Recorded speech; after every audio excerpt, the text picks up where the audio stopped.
Assalamualaikum warahmatullahi wabarakatuh. Waalaikumsalam warahmatullahi wabarakatuh. Bismillahirrahmanirrahim. Alhamdulillahi rabbil alamin. Wassalatu wassalamu ala ashrafil mursalin, imamil muttaqin, sayyidil ghurril muhajjalin, wa ala alihi wa ashabihil mujahidin at-tahirin, amma ba'du. Saudara-saudara kaum muslimin rahimakumullah.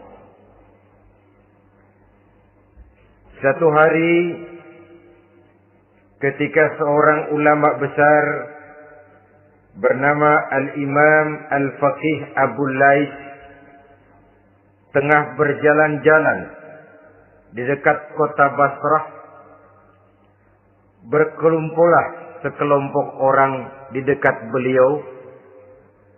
Mereka datang mengajukan satu pertanyaan. Imam, kami ingin bertanya. Di dalam Al-Quran itu Allah Subhanahu wa ta'ala menjelaskan, Ud'uni astajib lakum. Berdoalah kepadaku, aku akan jawab doamu. Mintalah kepadaku, aku kabulkan permintaanmu. Itu dan begitu janji Allah di dalam Al-Quran. Kami, kata orang-orang tadi, sudah lama berdoa kepada Allah. Tapi kenapa sampai sekarang doa kami ini belum dikabulkan? Katanya, Ud'uni astajib lakum. Kalau kamu berdoa, aku jawab, aku penuhi, aku kabulkan doamu. Itu janji Allah. Kami sudah lama berdoa pagi, sore, siang, malam. Nyatanya sampai sekarang doa kami belum dikabulkan. Ini bagaimana? Apa ayat Quran salah? Apa Tuhan lagi lempengan gak denger?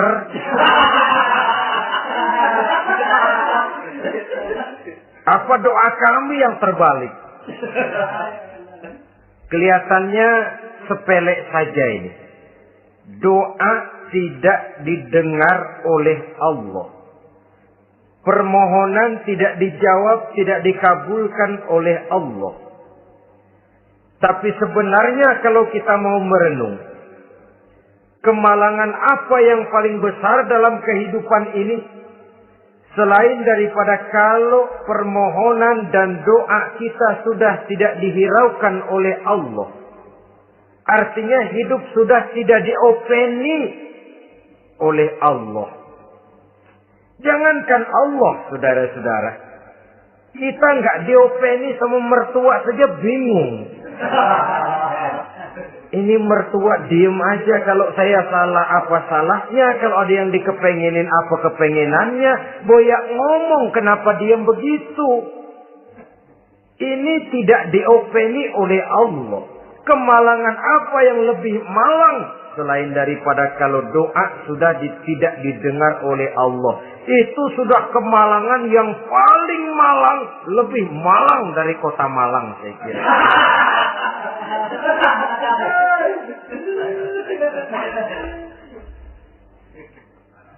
Menghadapi pertanyaan ini, Imam Al-Faqih Abu Lais senyum. Lalu beliau berkata, tuan-tuan, tahu kenapa doa tuan-tuan tidak dijawab? Permohonan tidak dikabulkan?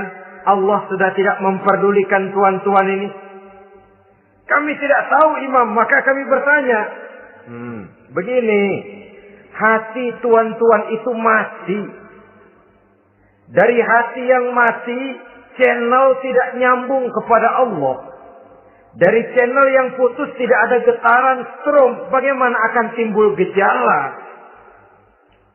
Hatimu mati, jadi pantas kalau doa tidak dikabulkan, permohonan tidak dipenuhi, doa tidak terjawab, hatimu mati. Saudara-saudara kaum muslimin, dari hati yang mati ini, getaran tidak akan sampai ke hadratullah azza wa jalla. Nah, ini juga satu penyakit yang kita sangat khawatirkan, yaitu apabila hati kita sudah mati selagi jasad masih hidup. Artinya, jadilah kita bangkai berjalan di hadapan Allah Subhanahu wa ta'ala. Sementara kita sangat disibukkan dengan menggali berbagai macam jenis obat penangkal penyakit zahir. Dan kita kurang perhatian untuk mencari obat penangkal penyakit batin yang kalau diserang penyakitnya menghancurkan kehidupan abadi di akhirat nanti. Perkembangan ilmu kedokteran nyata benar diikuti dengan perkembangan jenis-jenis penyakit. Makin maju ilmu kedokteran, makin modern penyakit. Ngerti juga rupanya itu penyakit. Dulu kita tidak kenal yang namanya AIDS. Kita tidak tahu yang namanya liver. Kita tidak kenal yang namanya stres. Paling yang banyak Zika, masuk angin, dan sebagainya.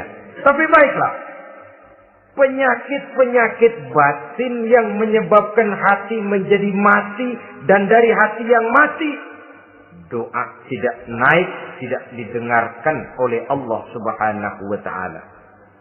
Nah, kata orang-orang tadi, yang menyebabkan hati kami mati ini apa, Imam? Beliau menjawab, pertama, araftumullaha wa lam tu'tuhu haqqahu. Yang menyebabkan hatimu jadi mati, pertama, kamu kenal benar kepada Allah, tapi haknya untuk disembah, kewajibanmu untuk menyembah, tidak pernah kamu laksanakan. Bagaimana Allah tidak akan jauh dari kita kalau kita tidak akan mengadakan pendekatan kepadanya. Dan pendekatan kepada Allah hanya bisa kita tempuh melalui jalur kegiatan ritual ibadah. Allah akan terlalu jauh apabila kita hanya membicarakannya lewat filsafat dan renungan yang mendalam. Tapi Allah akan dekat dan terasa hadir dalam hidup apabila kita dekati ia dengan pelaksanaan ibadah kepadanya. Kamu kenal Allah, tapi hakmu untuk menyembah, kewajibanmu untuk menyembah, haknya untuk disembah, tidak pernah kamu laksanakan. Kalau soal Allah, kita kenal bukan main. Bahkan tidak hanya kita mengajarkan kenal juga kepada anak-anak kita.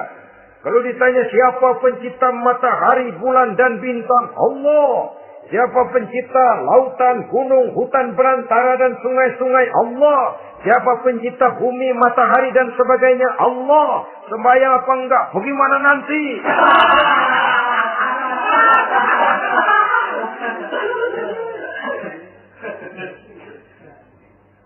Tanpa pendekatan, Allah akan jauh.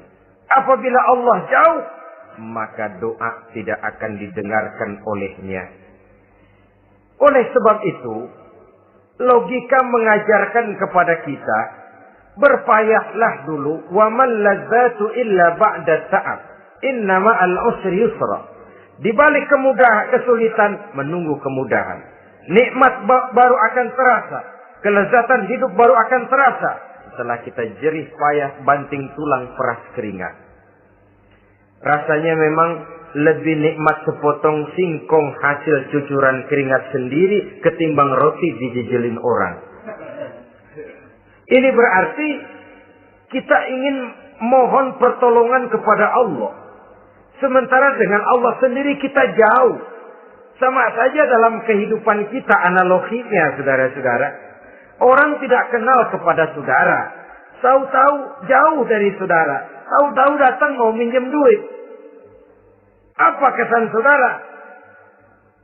Enak aja, kenal enggak, dekat enggak, datang-datang mau minjem duit. Emang duit percetakan bapak lu?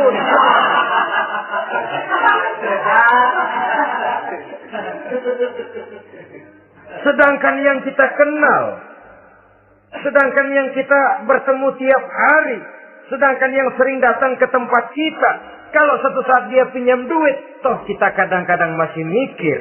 Apalagi datang nggak pernah, berkunjung nggak pernah, ngobrol nggak pernah, apalagi kenal juga nggak pernah, datang-datang mau minta. Macam apa? Datang nemuin Tuhan setahun 2 kali. Idul Fitri, doang Idul Adha. Doa cerewet banget. Apa aja diminta. Saudara hadirin, bagaimana doa akan kabul, permohonan akan dijawab. Jikalau kita jauh dari Allah, kita kenal Allah, haknya untuk disembah, kewajibannya untuk menyembah, tidak pernah kita laksanakan. Itu yang menyebabkan hati kita lalu menjadi mati. Padahal mengenal Allah, setelah mengenalnya, mengadakan pendekatan kepadanya melalui ritual ibadah yang dicontohkan oleh Rasulullah Sallallahu Alaihi Wasallam. Ini hal pertama yang menyebabkan hati jadi mati. Kamu terlalu kenal Allah, tapi tidak pernah menyembah kepadanya. Sama aja orang kerja kagak, habis bulan mau minta gaji. Kita jitak kepalanya. Macam apa? Kerja enggak, tahu-tahu datang mau minta gaji. Kerja dulu yang baik, habis bulan baru. Enggak diminta pun memang sudah ada jatahnya. Ibadah dulu kita kepada Allah. Soal Allah memberikan karunia kepada kita, itu hak Allah. Apabila kita dekat dengannya, ibadah yang kita laksanakan benar, karunia itu akan datang kepada kita. Saudara-saudara, yang kedua yang menyebabkan hati jadi mati, qara'tumul Qur'an walam ta'malu bih. Kamu baca Al-Qur'an, tapi ajarannya tidak pernah kamu amalkan. Kamu baca Quran, tapi isinya kamu injak-injak. Sehingga ada peringatan dari Rasul Sallallahu Alaihi Wasallam. Beliau bersabda, "Iza azzamat ummatid dunya, wa fi riwayatin dinaran wa dirhaman, nuzi'at minha haibatul Islam. Wa iza turikatil amru bil ma'ruf wan nahyu 'anil munkari, hurimat 'alaihim barakatul wahyi. Wa iza tasabat ummati, saqatat min 'ainillah." 3 peringatan keras, tapi yang merupakan gejala penyakit kita umat Islam, diperingatkan oleh Nabi kita. Pertama, iza azzamat ummatid dunya. Apabila umatku telah terlalu mengagung-agungkan dunia. Apabila umatku telah jatuh menjadi umat yang materialistis. Segalanya diukur dari sudut keduniaan saja. Nuzi'at minha haibatul Islam. Maka akan dicabutlah dari mereka kehebatan agama Islam. Hilang kehebatan Islam apabila kita jatuh menjadi umat pengagung dunia, penyembah materi. Nilai kita, keberadaan kita tidak dihargai orang lain. Orang memandang kita remeh saja. Orang Islam gak ada apa-apanya. Bayar aja. Bisa dibeli, bisa diatur, bisa dikerjain. Garap saja. Nuzi'at minha haibatul Islam. Hilang dari mereka kehebatan Islam ini. Kenapa? Mereka telah mengagungkan dunia dan menjadikannya sebagai tujuan. Padahal dunia cuma alat. Materi cuma alat. Harta cuma alat. Yang kedua, wa iza turikatil amru bil ma'rufi wan nahyu 'anil munkari, hurimat 'alaihim barakatul wahyi. Apabila telah ditinggalkan amar ma'ruf dan nahi munkar, maka hilanglah keberkahan wahyu. Ini yang ada hubungannya dengan masalah kita. Kita baca Quran, kita tidak amalkan isinya. Bagaimana hati tidak jadi mati? Amar ma'ruf dan nahi munkar ditinggalkan orang, hilang keberkahan wahyu. Pada saat itu boleh jadi Quran ada, tapi cuma tinggal tulisan saja. Islam ada, cuma tinggal sekedar nama saja. Diseminarkan, disimposiumkan, dimuktamarkan, tapi tidak dijabarkan dalam kehidupan sehari-hari. Apabila amar ma'ruf dan nahi munkar telah ditinggalkan orang, hilang keberkahan Quran. Akibatnya apa? Apabila amar ma'ruf tidak lagi digalakkan orang, nahi munkar tidak dilaksanakan orang, lalu orang menilai sesuatu menurut seleranya sendiri. Mana yang ma'ruf, mana yang munkar, tidak ada lagi patokan utama. Kalau baik kata otaknya, dia kerjakan. Tidak baik menurut otaknya, dia tinggalkan. Agamanya adalah otak, berhalanya adalah akal. Akhirnya umat kehilangan pedoman. Tidak lagi jelas mana batas yang ma'ruf, mana batas yang munkar. Dalam kondisi sedemikian, akhirnya akan terjadi penjungkiran nilai. Paling celaka nantinya, yang ma'ruf malah dianggap munkar, yang munkar malah menjadi ma'ruf. Peringatan ketiga dari Nabi, wa iza tasabat ummati saqatat min ainillah. Apabila umatku sudah saling berbantahan, apabila umatku sudah saling caci memaki, saqatat min ainillah, jatuhlah mereka dalam pandangan Allah Subhanahu wa taala. Hilang wibawa umat yang sudah saling mencaci maki, saling menjatuhkan, saling gasak, gesek, gosok. Justru agama menganjurkan kita ini saling asah, asih, asuh. Kadang yang kita praktekkan, kita ini saling gasak. Yang kedua, saling gesek. Yang ketiga, saling gosok. Gasak, gesek, gosok. Kacau kita ini. Saling gasak, menjegal kawan seiring, menggunting dalam lipatan. Saling gosok, fitnah sana, fitnah sini. Saling gesek, sikut kiri, sikut kanan. Tidak perlu orang lain luka dan sebagainya. Yang penting dia bisa nangkring. Jatuh kita dalam pandangan Allah apabila umat sudah saling mencaci maki. Maka kita kembali kepada persoalan. Hal kedua yang menyebabkan hati jadi mati, qara'tumul Qur'an walam ta'malu bih.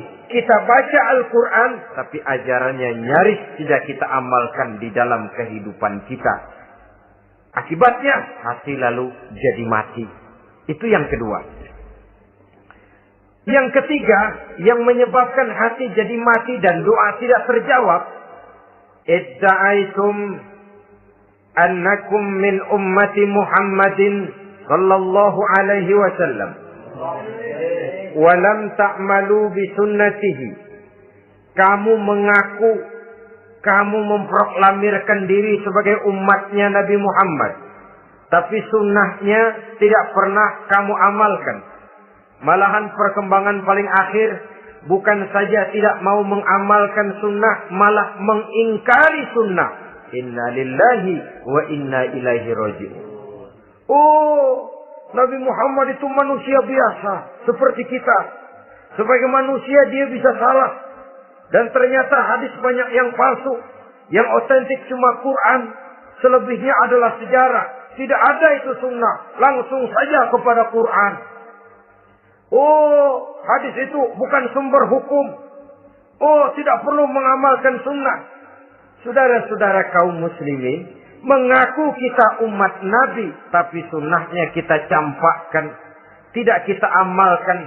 Setelah tidak kita amalkan, kita campakkan. Setelah kita campakkan, kita ingkari pula. Inna lillahi wa inna ilaihi raji'un. Bagaimana hati tidak jadi mati? Kalau siang malam kita memproklamirkan diri sebagai umat Nabi Muhammad, sementara sunnahnya kita campakkan, kita abaikan, dan kita ingkari dia. Sunnah itu. Padahal, jikalau sekarang kita mengenal Islam, jikalau kita sekarang ngerti halal haram, tahu hak batil, bisa memilah dan memilih antara yang ma'ruf dengan yang munkar, itu utamanya adalah karena jasa Nabi Muhammad sallallahu alaihi wasallam. Yang dari generasi ke generasi dilanjutkan oleh para sahabat, oleh tabi'in, oleh tabi'it tabi'in, terus oleh para ulama-ulama sampai kepada kita sekarang ini. Walaupun beliau hanya berfungsi sebagai penyampai, tapi kepribadiannya dijadikan model oleh Allah Subhanahu wa taala di dalam kita melaksanakan kehidupan beragama. Bahwa beliau manusia seperti kita, memang dalam arti unsur biologisnya ya manusia. Punya darah, punya daging, punya hati, punya perasaan, bisa sedih, bisa gembira. Tetapi beliau itu termasuk basyarun la kal basyar. Manusia yang tidak seperti manusia pada umumnya. Punya spesifik. Dan itu wajar sebagai seorang Rasul pilihan Allah. Apalagi merupakan Rasul pilihan dari sekian puluh pilihan. Bahwa Jamrud itu batu memang. Tapi nilainya kan berbeda dengan batu kolar. Satu truk batu kolar dengan barangkali segenggam batu jamrud, nilainya tentu jauh lebih mahal batu jamrud. Kalau soal batunya, sama batunya, tapi nilainya berbeda karena esensinya berbeda. Kita manusia, Nabi Muhammad juga manusia, sama manusianya, memang.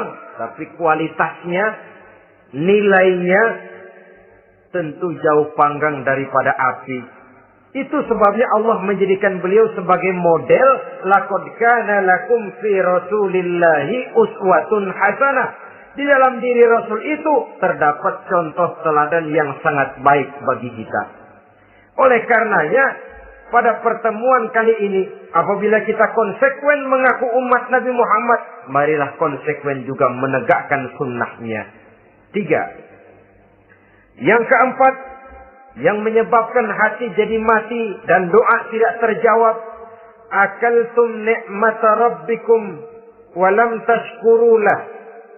Tiap hari kamu makan nikmat Tuhanmu, tapi kamu tidak pernah mau bersyukur kepadanya. Kepada Allah Subhanahu wa ta'ala. Nikmat Tuhan kita doyan banget. Tidak pernah sehari dan sesaat pun terlepas diri dan hidup ini dari nikmat-nikmat yang diberikan Allah. Sejak kita bangun tidur sampai tidur kembali, bahkan tidur itu sendiri. Di pasar, di sawah, di kantor, dimanapun kita berada, nggak pernah nikmat Allah berhenti. Hidup kita dalam alam diberikan segala fasilitas untuk menunjang kehidupan. Gak pernah Allah pasang pajak matahari. Gak pernah Allah pasang pajak gas udara. Nikmat-nikmat yang banyak itu tiap hari kita kecap, tiap hari kita nikmati. Tapi kita tidak pandai bersyukur. Padahal Allah memberikan peringatan keras dalam hadis qudsinya. Man lam yashkur ala na'ma'i walam yasbir ala bala'i falyakhruj min tahti sama'i wal yatlub rabban siwaya. Siapa yang tidak mau bersyukur terhadap nikmat yang aku berikan kepadanya dan tidak mau bersabar terhadap ujian yang aku berikan kepadanya, silahkan keluar saja dari kolong langit ini dan cari Tuhan selain aku. Diusir oleh Allah. Kalau orang tidak mau bersyukur terhadap nikmat yang aku berikan dan tidak mau bersabar terhadap ujian yang aku timpakan, keluar dari kolong langitku, keluar, cari Tuhan selain aku. Diusir. Lah yang ngusir Allah. Anak sekarang bilang mau ke Menong.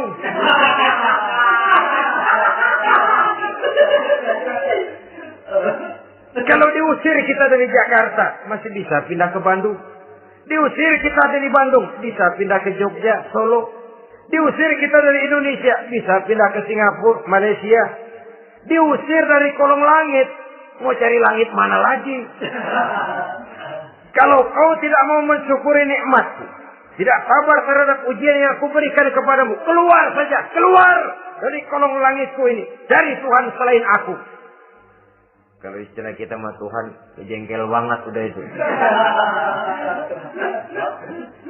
Nikmatku yang nikmat yang aku berikan kau makan. Tapi kepadaku engkau tidak pernah mau bersyukur. Saudara-saudara kaum muslimin rahimakumullah. Wajar. Kita dulunya tidak ada. Sekarang ada. Nikmat. Susunan biologis manusiawi kita demikian cantik. Nikmat. Tinggal di bumi. Fasilitas yang kita perlukan disediakan. Tinggal kemampuan kita mengelolanya. Nikmat. Diberikan kita otak yang membedakan kita dengan binatang. Nikmat. Diberikan kita agama. Diutus para rasul untuk jadi model dalam kehidupan kita. Nikmat. Kalau cara kita emang kurang apa sih? Apa yang kurang, hai manusia? Engkau tidak ada, aku adakan. Kalau aku perintahkan kau tinggal di bulan, mungkin kau tidak akan sanggup hidup. Begitu lahir, juga kelepek-kelepek habis. Ya, nggak ada HO2 toh di bulan. Mau minta apa? Aku tinggalkan kau, aku perintahkan tinggal di permukaan bumi. Alamnya indah, fasilitas serba menunjang. Nikmati semuanya, semuanya untuk kamu, semuanya. Satu pintaku, syukuri nikmat yang aku berikan kepadamu.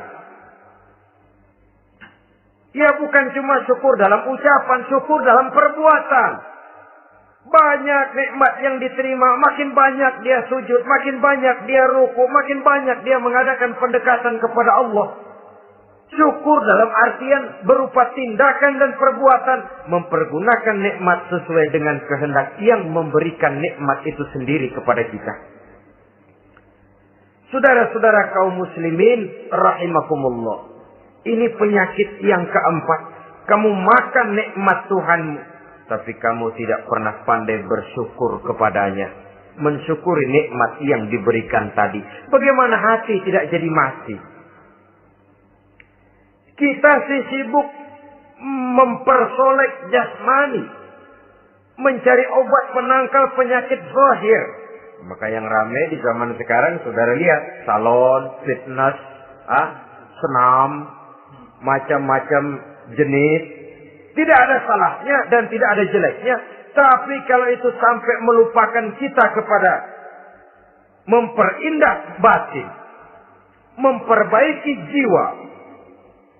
Artinya bukankah kita perlahan tapi mempersiapkan diri menjadi bangkai berjalan di hadapan Allah. Dengan operasi plastik yang pesek jadi mancung. Yang sipit jadi belok. Kulit keriput jadi kencang. Pipi terlalu cekung bisa diatur.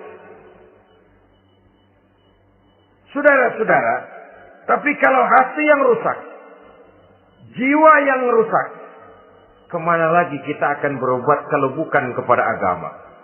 Maka hati itu jadi mati apabila kita selalu memakan nikmat Allah dan tidak pandai mensyukuri nikmat itu.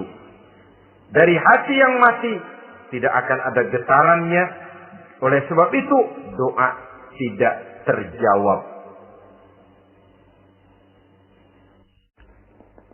Selanjutnya yang menyebabkan doa tak terjawab dari sebab matinya hati.